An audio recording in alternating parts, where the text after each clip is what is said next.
que d'autres, par rapport à une démographie qui n'est pas certainement en pic comme ça, ce qui fait que ça crée un déséquilibre et il y a une fermeture. Mais qu'est-ce qu'on fait? On ne va pas baisser les bras. Je pense qu'un cœur de ville, ce n'est pas un comité de quartier comme les autres.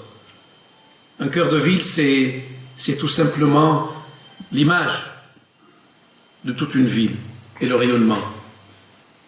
Et aujourd'hui, qu'est-ce qu'il faut faire? Ben, c'est simple, il faut mettre les moyens.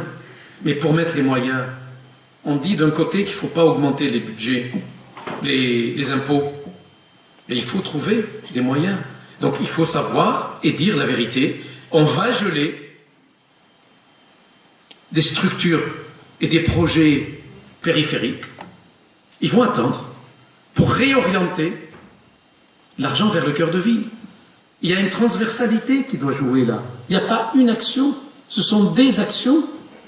Jouer sur la fiscalité incitative, je l'ai développé, on ne va pas faire tout ce qu'un maire peut faire. Et attention à ce qu'on raconte. Un maire ne peut pas aller contre la loi.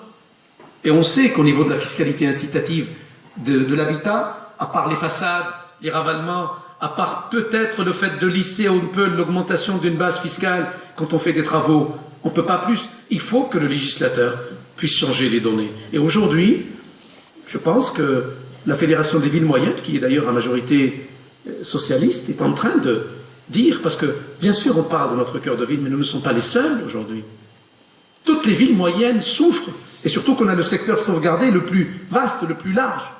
Donc aujourd'hui, il faut soit changer peut-être la loi, et peut-être réinjecter, je dis peut-être, il faut que l'exécutif l'accepte, une dose de zone franche en cœur de ville pour le commerce, ou peut-être changer la base fiscale entre la périphérie et le centre pour donner envie et créer ce cercle vertueux.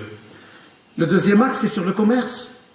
Aujourd'hui, hier j'étais en réunion avec les avocats, on a parlé du processus juridique de préemption, de déclaration d'utilité publique, de voir comment la puissance publique peut, aujourd'hui, avoir la totalité, en tout cas la majorité de ce foncier commercial vide et aller traiter avec des sociétés spécialisées. Il y a des sociétés spécialisées qui ont un carnet d'adresses extraordinaire, mais qui n'ont aucune envie de venir et de discuter avec 90 propriétaires. Ils veulent un seul interlocuteur, un seul. Et ça sera la ville. Et elle est là, l'action. À ce niveau-là, l'action. Donc je pense qu'il faut le faire. Cela a un coût. On a fait même une simulation financière. C'est 5 à 6 millions d'euros. Mais il faut le dire aux Biterrois. Parce que le jour où on le fera, qu'on ne me dise pas, mais on ne l'a pas dit. Mais il faut le faire. Il faut thématiser les rues. Je pense qu'il faut commencer par ça. Et puis, le troisième axe, c'est l'animation, la culture. Je dirais demain à ma future adjointe à la culture, oui, sur le budget qui est constant, il faut peut-être sortir 5 à 10%. Il va falloir trouver quoi, comment, pour les réorienter vers le cœur de ville. Avant de laisser ma délégation, on a sorti 2 événements, la ville, l'agglo, les jeudis du vin, les allées du livre. On a vu le succès. Cela veut dire quoi? Cela veut dire qu'il suffit effectivement de mettre de l'animation, une touche festive, une touche culturelle, pour que les Biterrois retrouvent le cercle vertueux et reviennent en ville. Tout cela, ça a un coût, mais il faut le faire. Il faut le dire. Et puis, là, je reste un peu en circuit fermé.